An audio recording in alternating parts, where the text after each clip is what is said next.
डेरा सच्चा सौदा प्रमुख बाबा गुरमीत राम रहीमला एका खून प्रकरणातून निर्दोष सोडण्यात आलं। डेऱ्याचा माजी व्यवस्थापक रणजित हत्याकांड प्रकरणी गुरमीत राम रहीमला दिलासा मिळाला आहे। उच्च न्यायालयाने सीबीआय न्यायालयाचा निर्णय रद्द केला। या प्रकरणी गुरमीत राम रहीमसह 5 दोषींना निर्दोष मुक्त केलं।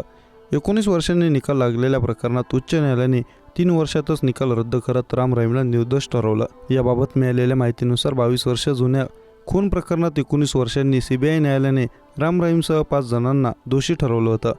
2019 मध्ये न्यायालयाने निकाल देताना रणजित हत्याकांड प्रकरणी 5 जण दोषी असल्याचं न्यायालयाने म्हटलं होतं। डेरा व्यवस्थापन समितीचे सदस्य राहिलेल्या कुरुक्षेत्राच्या रणजित सिंह यांची गोळी झाडून हत्या करण्यात आली होती। 10 जुलै 2002 मध्ये झालेल्या हत्या प्रकरणी 2021 मध्ये निकाल लागला होता। डेरा व्यवस्थापनाला अशी शंका होती की रणजित सिंहने साध्वी लैंगिक शोषण प्रकरणी निनावी पत्र त्याने बहिणीकडून लिहून घेतलं होतं।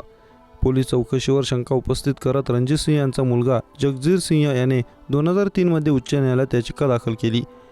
या प्रकरणी सीबीआय चौकशी व्हावी अशी मागणी त्यांनी केली होती। यानंतर हे प्रकरण सीबीआयकडे सोपवण्यात आलं होतं। उच्च न्यायालयाने सीबीआयने दिलेला निकाल रद्द ठरवत राम रहीमसह 5 आरोपींची निर्दोष मुक्तता केली आहे। मात्र राम रहीम सध्या तुरुंगात आहे। पत्रकार हत्याकांड आणि साध्वी बलात्कार प्रकरणी त्याला शिक्षा सुनावण्यात आली आहे। राम रहीमवर 2007 मध्ये या प्रकरणी आरोप निश्चित झाले होते। सुरुवातीला या प्रकरणी राम रहीमचे नाव आरोपींमध्ये नव्हते, पण 2003 मध्ये सीबीआयकडे याचा तपास सोपवल्यानंतर 2003 मध्ये राम रहीमचा चालक खट्टा सिंह याने जबाब दिला। त्यानंतर डेरा प्रमुख राम रहीमचा आरोपींमध्ये समावेश करण्यात आला।